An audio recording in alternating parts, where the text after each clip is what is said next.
All right. Welcome, everybody, to Helping the Brave podcast. My name is Amy Tiemeyer. I am one of the hosts, along with Ed Parcaut. And we have a fabulous guest here that's local for me in the Joint Base Lewis McChord area. And it's retired Sergeant Major Handoe. And he's going to talk to you about, or he's going to converse with us about his transition story and all sorts of things. Frank, we like to start with why did you choose the Army? So I chose the Army many years ago due to the fact that my whole entire male side of my family, as far as we can trace, has served in one form or another, and most of that being in the Army. So my father was in, my grandfather, uncles, great-grandfathers, back as far as we could trace our lineage in American history. Males have always served. So it was a natural selection for me growing up that I would do at least, my a couple years to get it started. And then, once you get in and the Army gets its hooks in you and you enjoy it, either you enjoy it or you don't, then my career progressed after that. And I ended up spending a long time in the United States Army. It was like 30 years, right? Something like that? Yes. So 30 years and 10 days, not to count days, but that's what it says on my DD-214. So it was a long career. I met my wife after the first year that I was in. So on July 1st of this year, we celebrated our 30th anniversary. So wow, she was with me through the entire barrage of everything that happened to me over those 30 years. So my son's in the Army. I told you that before we came on, and he's thinking already about re-enlisting. Yes. There must be something in the water in the Army that keeps people in, because I did 5 years, 5 months, and 14 days of the Navy, and I was done. So I was a recruiter for the Army at one time, and I used to laugh because I was right next to some Navy recruiters, and we would always, joke because it's friendly at that point in time. Mm-hmm. But, the plus for the Army was when I get off after the end of the day, I can go down to Taco Bell and do whatever I want to do. But when you get off shift on the Navy, if you're on a boat, there's nowhere to go except for on the boat. So that's your downfall in life of being in the Navy. You're stuck on a ship that you can't always get away from your friends and family at that point in time. So, the Army is what you make of it. You're either going to really enjoy your experience, and some people, have great experiences, but some people don't, and they use it as a stepping stone, which is a good thing, to set yourself up for success later on down the road. But you get in, you do your 3, 4, 5, 6 years honorably, do what you need to do, and then exit the service on the right note, and you can use it for some great things. So I have no qualms about how long somebody joins any branch of service, as long as they serve honorably and they do the right thing, and then whatever their choices are after that are their choices after that. So. But that's where I kind of step in, and the things that I do now is to help service members make that transition back into civilian life, whether it be after 2 years or after 30 years. So we usually I was going to say we talk about how was your transition story? Even though this is kind of what you do, how did it work out for you? So actually, my transition came probably a couple years sooner than I thought it would. I was a battalion command sergeant major serving in Afghanistan when they changed the rules of how long you could stay. So at that point in time, they told me, I thought I could stay 32 years. And I was at the 27-year mark when all this happened. And then all of a sudden they rechanged all the dates, and they're like, okay, at 30 years, you're done. So it increased my timeline a little bit. So I came back out of Afghanistan, with the unit, we redeployed. I changed positions real quick so I could get somebody else set up for success. And then really I started focusing on my transition, or so I thought I was. And then, some other things happened. I took a couple other positions to help some people out. So my transition overall went as well as it could. So by no means am I a transition expert, because I did it one time. And I did some things really good, I think. And I did some things not so good. And that's what I enjoy about the position I'm in now, is that I get to tell my story and try to keep people from making the same mistakes that I did. Not that they're all bad by any stretch of the imagination, but there are things I could have done better over that time. I could have started a little bit sooner. I could have networked better. I could have, done this, that, or whatever a little bit better. But if I can keep one person from making the same mistakes now, then I've probably, I'm helping somebody out. So that's really what I try to focus on now. So do people make the same mistakes over and over every again? day. So I mean, and it's hard. So as yeah. So what would those be that you? Right. Let's focus on that if you don't mind. What should you focus on when you're transitioning? These things that you've seen that they should focus on as they're getting ready to transition. So the hardest thing for seniors or people that have been in or that are retiring. So it's a different story for junior soldiers than it is for people that are retiring. So two different things to think about. So we'll focus on people that are retiring or getting out after a long period of service. The hardest thing to understand is that, the service, Army, Navy, Air Force, Marines, Coast Guard, whatever, is going to continue once you get out. Like, you are not the cog that is going to cause all the wheels to fall off this bus. Even though you may think you are, and even though at that point in time you are an important person in that wheel, you are not the sole person that keeps, the service driving on. And as a commander or as a command sergeant major or as a senior or whatever, sometimes you truly believe that you are. So it is hard to step back and realize, hey, I need to take care of myself and my family for the next, 12 to 18 months and get myself set up for success and give somebody else a chance to lead and continue to progress the service to where it needs to be. So I stepped into a position probably a little bit late in my career to do some things to help out the unit. But my saving grace is that, the commander that I worked for allowed me at least the last 6 solid months to do the things I needed to do. I did some things before that I needed to do, but those last 6 months, he, took the shackles off, and I went out and I did internships, and I figured out what I wanted to do next in life and realized that it wasn't what I was doing there. And so we moved back up to Washington State and took a little bit of time off to regather and refocus, and then found the position I'm in now, which is exactly where I need to be and exactly what I wanted to do. So very cool. You don't get all the normal questions, which is, what did you learn in the Army that you use today, because you're still sort of working with the Army. Yes. But is there anything that you learned, like, say, even from your first tour or first enlistment, that you use today? Probably not. Well, and that's only because I served so long, and times have changed. So, I joined the Army in 1989. So life was completely different back then. Computers weren't a big thing like they are nowadays. There was no such thing as like cell phones and stuff like that. So it is a completely different world that service members join now and then get out back into, unless they serve a long time, and then things may change. But for me, like I said, my family has all been in the service, so I use that as like really like the basis of the person I am. So I'm very family oriented in the things that I like to do. I love to spend time with my wife and my son. We love to get out and do the things. So I think that the position that I'm in now allows me to do the fun things that I want to do, that I've spent, my entire adult life preparing myself for, and to get into the situation where if we want to take the weekend off and go do the things that we want to do, then we can. I don't know. Being in so long, it's really a lot different than, people that do 4, 5, 6 years, then are getting out. The civilian world has not changed as much as it did for me over a 30-year span. Very good. So what do you think that somebody leaving after their first enlistment should do? So my advice that I talk to everybody about now, and this is one of the main talking points that we have on Joint Base Lewis McChord, is I get out and I talk to commands, is everybody, it doesn't matter if you are day 1 of your service or, year 15 of your service, if you're not focused on transition now, you're already behind.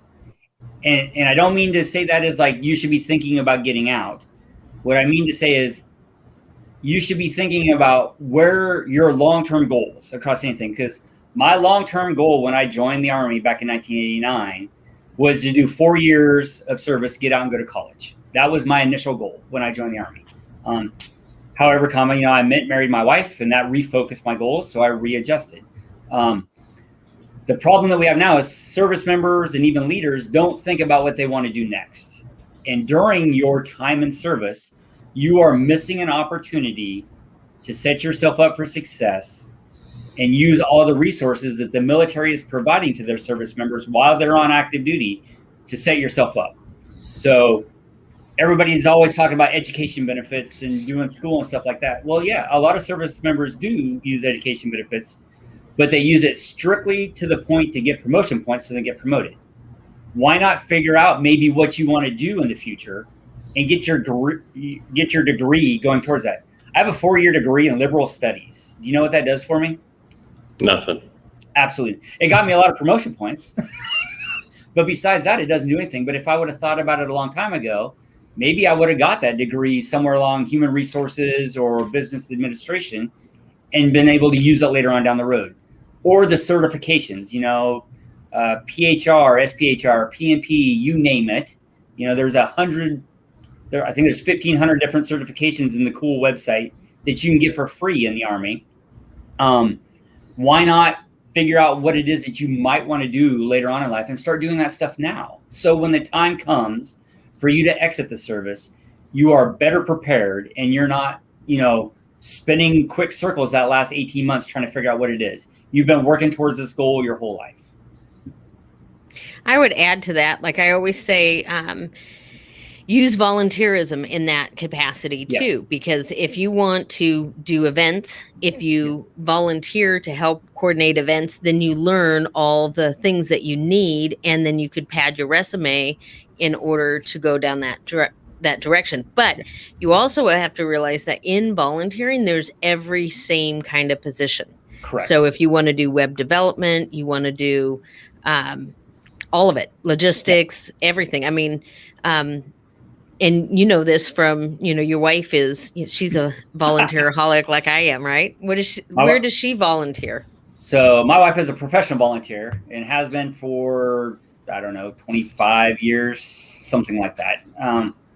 But right now my wife is the president of Santa's workshop, or Santa's Castle. Sorry, wrong place. Santa's Castle on JBLM. So 501c3 nonprofit that does toy distribution or gives toys to service members during the holiday season for those that need help. So last year alone, even with COVID going on, helped 1,400 and something service member or families, a total of like 2,600 kids, and somewhere in the neighborhood of $250,000 worth of toys that they gave out.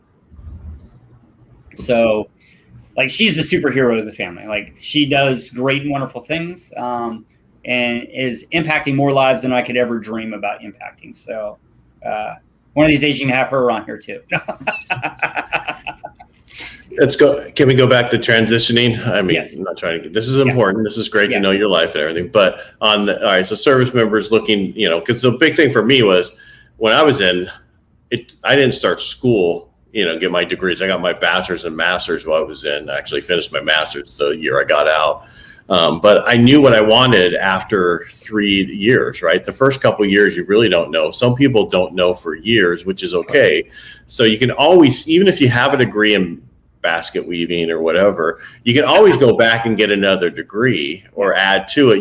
The prerequisites are already gone. It's just 2 more years of whatever you want it to be. Yeah. So I think a lot of people don't focus on what they want to do. And I think they sometimes get pushed. I don't want to say pushed out, but maybe their 4-year comes so much faster than they thought it was going to be. Right. And they're not going to re-enlist. So the thing that I spent a lot of time talking about is, so the concept that we're trying to preach now is what is called the military life cycle.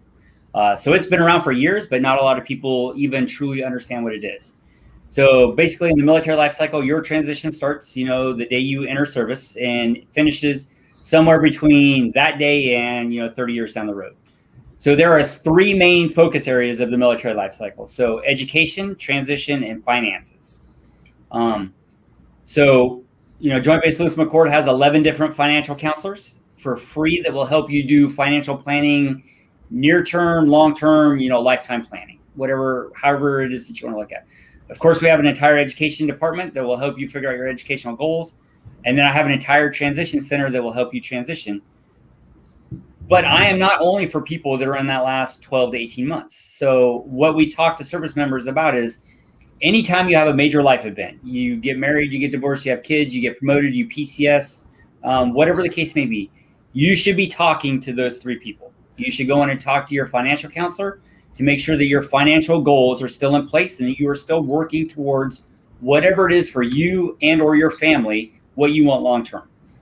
You should go in and revisit your education counselor and do the same thing. Am I still interested in I laugh when you said underwater basket weaver, because that's what I use as an example all the time, is underwater basket weaving. Go in and talk to the education counselors.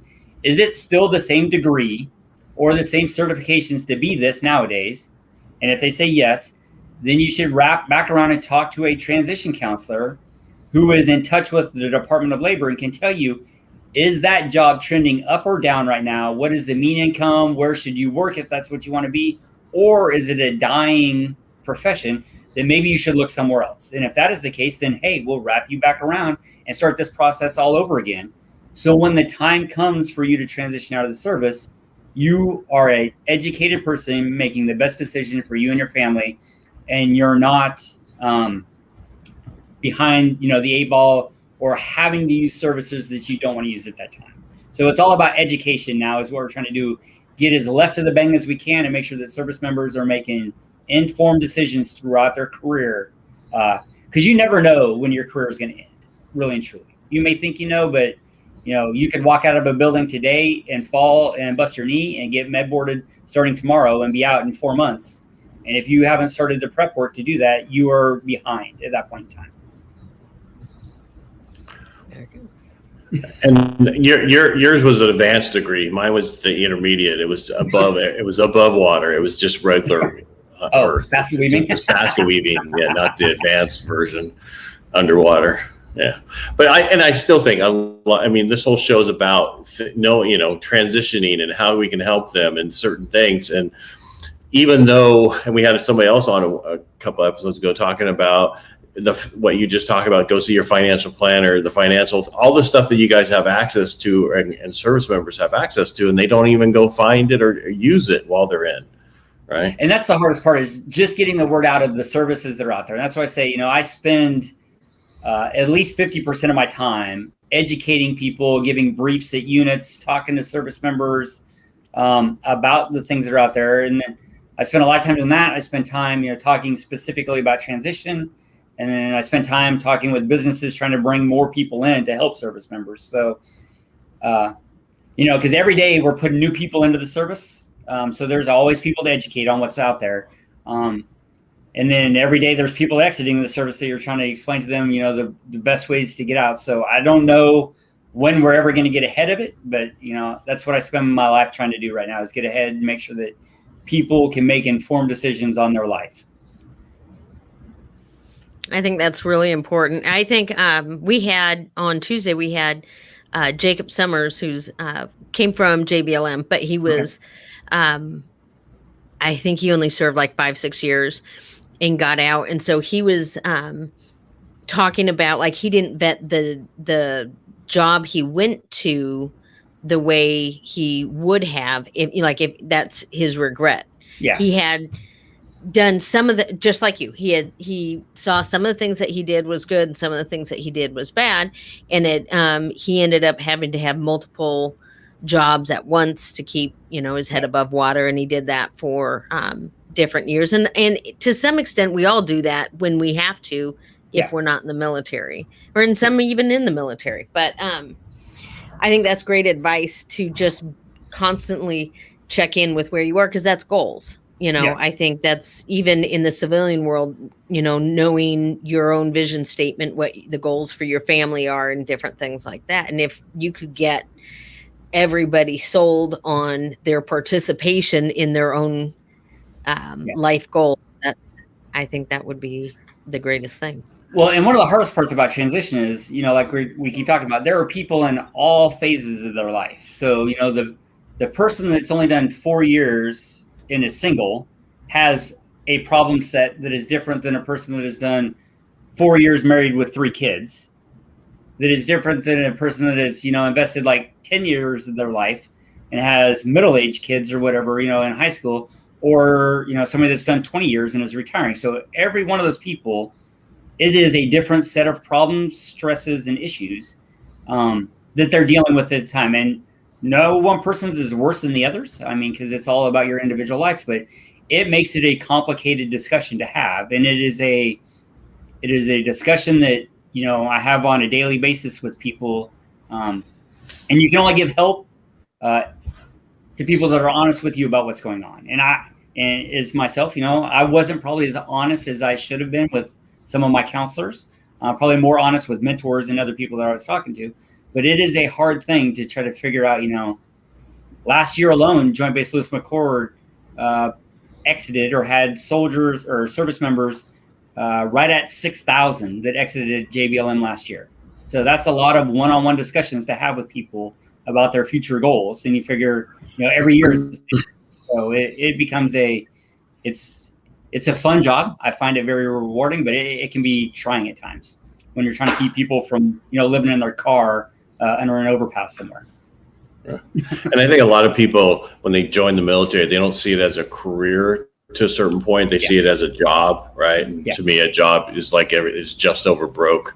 And so they don't plan on what's their goals, because they're like, this is just what I'm going to do. I'm going to train it and go through this, and I'm going to do this. I'm going to go to school. But it doesn't mean you're always going to go to school. But you still need to have, this is my plan A, plan B, and plan C, just in case. Right? Yeah. Well, and like I said, my goal was never to retire from the service. I was going to do 4 years and get some money for school and take that little break that I needed after high school. And then I was going to go right back and go to school and do something else with my life. And it was never a plan to retire from the military when I first joined. So, and I know very few people that I've ever met in my life that was their number one plan when they joined was to do 20 plus years and retire. So. Yeah, I don't think anybody goes in there thinking that, and you get to a point where you're not planning. It is a stepping stone. I think they say like people change jobs every 5 years now, different industries. Yeah. Or it used to be 10, and now it was 7, and I think it's 5 now. So you still need the same skill set. So you need to work on your skills, your soft skills that people don't have these days, and everything else, so that you can have what you need to go into whatever industry you want to go into. And but then you can, if it was like what you were talking about earlier, web design, well, maybe one day there is no web design. It's so AI, there's nothing to do, or the actual web-based stuff is gone because it's on Instagram now only, or one of these other services. But you've learned how to do certain things. I remember when I was in the Navy, I learned how to code in database, which that lasted for, not very, but we needed it because there wasn't anything. And that was when we had the 5 1/4 floppy drives. And then all of a sudden we got the 10 megabyte drive, and we were like, wow. But I'm just saying it changes drastically. Every industry does. Yeah. So because it's very cycling of the things that you see. Cause like right now, one of the hardest things in Washington State to find is like laborers. So there is a huge push right now in Washington State for apprentices to get into like blue collar work, because they are hundreds of thousands of positions behind with all the construction and stuff that they want to do within the state of Washington.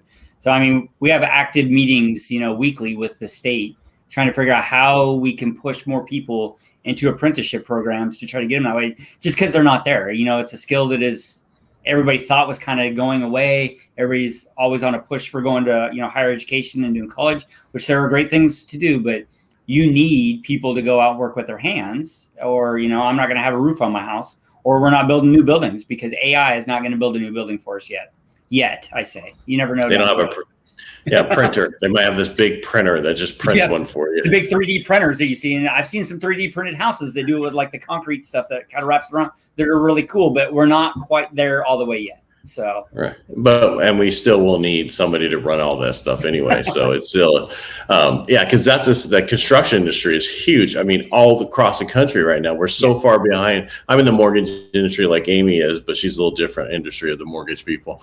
But we see it right now. I mean, we need to build 1.5 million homes a year, and then another 750,000 on top of that to get caught up for the next 10 years, just to get enough homes so people can get into homes. and we don't have the people to do that. So trust me, as a person trying to buy a house, I fully understand the housing crunch right now. Yeah, it's not, and everybody thinks, oh, it's going to go, it's going to go, have a bubble. It's not going to have a bubble at all, and that's the problem. So I agree with that. Yeah, this isn't a housing. So the whole plan is make sure you plan and you get in. And one of the things about even writing an offer, I'll say this: when you're planning to write an offer, if your agent tells you need to write it 10 over or whatever, do what the agent says, because I have so many people, well, we lost out on the house. Yeah, but you understand that once it closes, even if you add 30,000 to the purchase price, once they close it, it's now worth that. You've just set the new part for the market, and people just don't understand. Anyway, enough about houses but transitioning. Anything else we should know about for transitioning? Because it is a huge thing. So on Joint Base Lewis McChord, it's not all just about transitioning service members. So I work in what is called the Hot Career Center on JBLM North. And we are a full service to include wraparound services from the state for transitioning service members, spouses, and veterans. So if you possess a DOD ID card, any branch of service, or the VA health card, you can come into Hawk and use our services. So you can take the classes. We will help you with resumes. We will help you with interview skills, dress for success, you name it. If it is a program that we put on in Hawk Career Center, you are available to go to it. Like we have an entire section upstairs that their sole focus is spouse employment. Because, spouse employment is one of the most underrated things in the world right now. Even higher than veterans. In some states, it's even a bigger push for spouses than it is veterans themselves. So like I have a whole entire department upstairs. I say I because I work in the building. But we have a whole entire department that's what they're focused on, is helping spouses get employed. So we do like spouse ambassadors. So about a 6-week long program where spouses are paid, $20 an hour for a 20-hour work week, where they're coming in, they're working part-time, but it helps them add to their resume. We're getting them some admin skills the whole time. We're giving them classes as we're paying them at the same time. And we're putting them in front of employers so they can get employed full-time later on down the road. But we're doing whatever we can. So we have a big pool of veterans that come in all the time and kind of cycle through and go out and find a job for a while.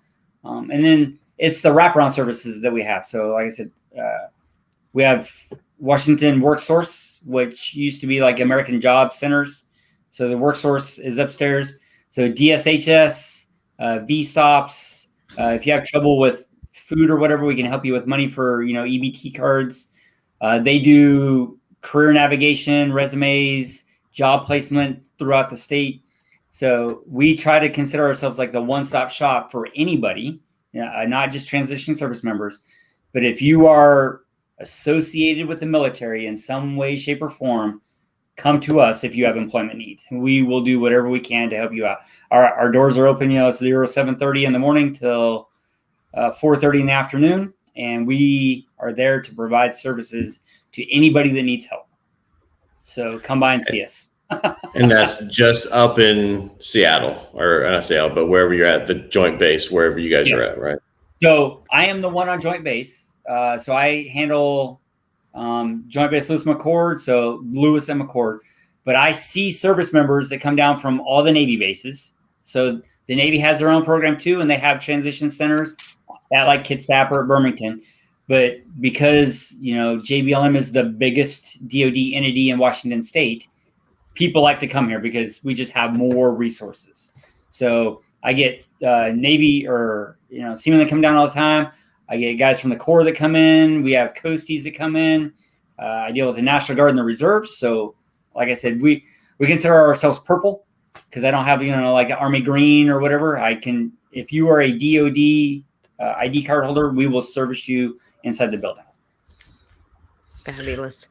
I was going to say, but that means that other installations might have those same resources. So yes. People in Texas could look at Fort Hood. So every major installation has a transition center. Now, depending on the size of the post will depend on how big it is. So, like Fort Hood has a really big one. Fort Bennings is pretty big. Campbell's and Bragg's are all big. So all the big major installations have big services. But then as you get out to some of the smaller services, like your son's up in Alaska, so his transition center is very small compared to like JBLM. And we service a lot of service members from Alaska come down here and use some of our services because not that many people are retiring or getting out in Alaska and staying in Alaska. They're usually getting out and coming back down to the lower 48. And if there was a plus, to the last 18 months of COVID, it would be the virtual aspect of everything that we do. So I won't say that we've cracked the code, but we've opened up some apertures through Zoom and through Microsoft Teams and WebEx and everything else in the world out there that, over the last year plus, we've been able to reach out to service members and spouses in like Okinawa, Japan that have a tiny, tiny transition center. But they're able to log into us through Zoom or whatever and take part in our resume classes or federal resume classes or interview skills or whatever it is because they know they're coming back to the States, but they can't get back here, and come to the classes in person. But if anything, over the last 18 months, we've been able to realize that we can reach out and touch people that we've never been able to contact before and provide them the services that they truly deserve to make that informed, educated decision on the next stage of their life. And that's what I was trying to get at is somebody who's from some other state or someplace else wanted to get in touch with you to find out stuff. How would they do that? So if you log into like Transition Assistance Program, if you just type that into Google or whatever, it will pull you up to the big Army website. So the actual Army website is sfl-tap.army.mil, and that would log you into it. And then you can go by installation. So you can pick installations and figure out what it is. I have a very unique last name. I'm one of 5 in the United States with my last name. So if you can find me, then you could probably figure out where I am. But if I can't answer the question, then I will point you back to where it is. And every installation has their pros and cons. We have a lot of CSP programs and we do a lot of this, which are the same programs that Fort Hood might have, but they might have something different or a different aspect of it. So we send service members back and forth between installations all the time to take part in the programs there because it may suit what their long-term goals are more than anything else. Like right now I have two. Oh, go ahead. I was going to ask, so if somebody had questions, they wanted to email you questions, would that be okay? Would you Yes. put your email up? Yes. So What's I think your Amy has my work email, or I can put it in the chat if that's what you want me to do. And then I was just going to put a banner on screen if you want to tell it to me while you're talking. Frank.C as in Charlie .Handoe, my last name, .civ, so CIV at mail, MAIL.mil. So they can send me an email that comes to my work email address, and then I will answer or point them in the right direction. But like I was saying, so it doesn't matter where you are located. We can figure out a way to do it. Currently, right now, I have 2 Marines, one from Lejeune and one from 29 Palms down in that area. Did I get it right? Yep, that is correct. That are here on Joint Base Lewis McChord taking part in one of our programs to learn, Airstreams, which learns about working at heights on, wind turbines or cell towers or whatever the case may be. But they're here for the next 6 weeks taking part in this program, free of charge for them, staying in our barracks, taking advantage of, the career skills programs that they can. So we will actively work with anybody, no matter where they are, whether it can be here or we're just getting them back to their own base to make sure they're getting the right information. So whatever we can do to help is what we want to do. Well, I appreciate you being on today, Frank, and telling us your story. Well, I thank you guys for having me, and hopefully somebody out there will hear this information and it will, set off the light bulb in their head. But, my parting shot is start early and go often to all those things, education, finance, and transition. Because the more educated you are, the better decisions you will make, and the less stressful it will be when it comes time to exit the service. Did you have anything, Amy, you want to add before we go? Nope. just thank you for coming on and sharing your stories and your insights. And if you are watching us on YouTube, hit the subscribe button. And other than that, whatever you want to add, Ed. No, I already did. I want to make sure we had an email. So if anybody wanted to reach out, because we're trying to give information. If people want to quickly be able to go, hey, I'm here, do we have this? Right. Because, because what if you're stuck on a ship somewhere? Correct. Or you're in, I can't remember, Okinawa, Japan, that has like 2 people that can help all those service members get out. So, I mean, wherever it is, we will do whatever we can to assist them and point them in the right direction. All right. Thank you so much. And thanks for watching today, everybody. Okay. Thanks again for having me on. Yeah, Frank, don't go anywhere. Stay right there.